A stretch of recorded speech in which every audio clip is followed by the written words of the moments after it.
The Titanic first became a thought when J. Bruce Ismay, director of the White Star Line, met with Lord William Perry, a major shareholder of White Star and chairman of Harland and Wolff Shipbuilders. The two were anchored to White Star, and to put it on top, they developed a plan to build three sister ships, Olympic, Titanic, and Brigantic. They would be nothing less than the most luxurious top-of-the-line ocean liners ever created. The White Star Line valued size, luxury, and safety.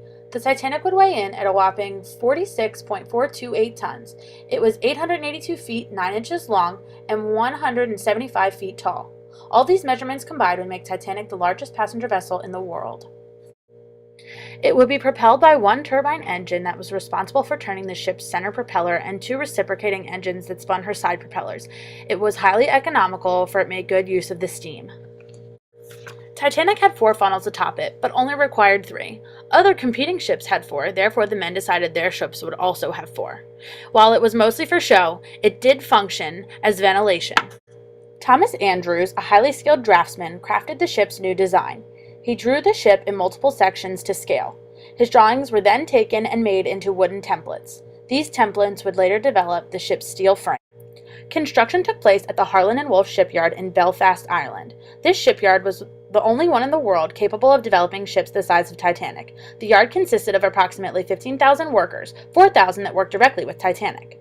There were blacksmiths, shipwrights, ironworkers, riveters, plumbers, electricians, caulkers, coppersmiths, crane operators, and many more. These men devoted much of their time to the creation of Titanic. They worked up to 60-hour work weeks. Titanic's keel, also referred to as the ship's spine, was laid on March 31, 1909, using massive hydraulic pincers. She contained many safety features such as a watertight bulkhead, a double bottom, a tank top, a grid of steel, and joggles. In addition to safety, the Titanic had a variety of luxuries such as a heated saltwater swimming pool, a squash court, spa, gymnasium, fine dining, and dance. It was also furnished with 3 elevators for guests equipped with attendants.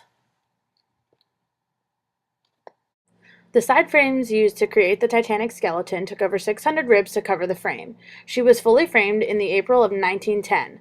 Plating was the next long and complicated step. It took 7 months to get the steel plates in place on the Titanic. On October 19, 1910, the hull was complete. There were 3 million rivets used to construct the Titanic, and roughly 75% were put in place using manpower rather than riveting machines. Altogether, they weighed approximately 1,200 tons. It was no easy task. Riveters worked on all parts of the ship, and because of this, their job was the most dangerous. During Titanic's construction, there were 254 documented accidents. Of those, 8 were fatalities, and 2 of those 8 were reported deaths of riveters. The Titanic launched and entered the water on May 31, 1911, after 26 months of construction at a speed of 12 knots. It took 62 seconds. At this point in time, the ship was just a shell and weighed approximately 20,000 tons less than it would upon full completion. Titanic's launch ceremony was extravagant.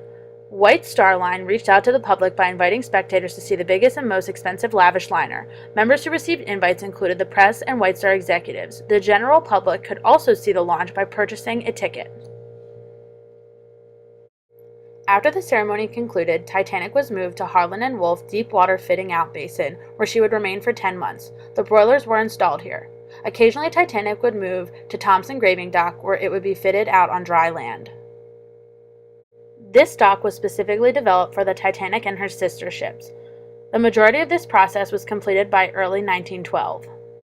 Furniture was being installed, as was carpets, tiles, floors, and lighting. The ship was set to sail on April 10th, and it would be ready and prepped for its passengers ranging from first and third class.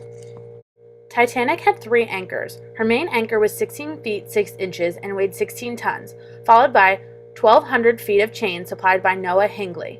Much like with the launch of the Titanic, the completion of her anchor brought a celebration. It was the largest in the world. Next came the installation of lifeboats. Titanic's original design called for 64 lifeboats on board, but this number was later reduced to 20 to reduce clutter on the boat deck where passengers would be. These 20 lifeboats included 14 boats with 65-person capacity, 2 emergency boats with a capacity of 40, and 4 collapsible boats with a capacity of 47.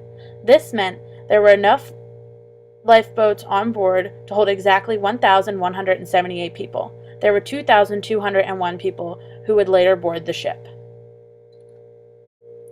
Lastly, installations of the engines, electricity, and stern gear were done.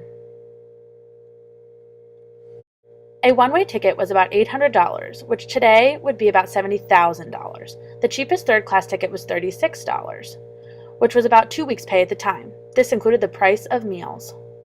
At noon on April 10th, Captain Edward John Smith gave the orders to depart from Southampton. Titanic's destination was to be New York. Travel time was estimated at 6 days.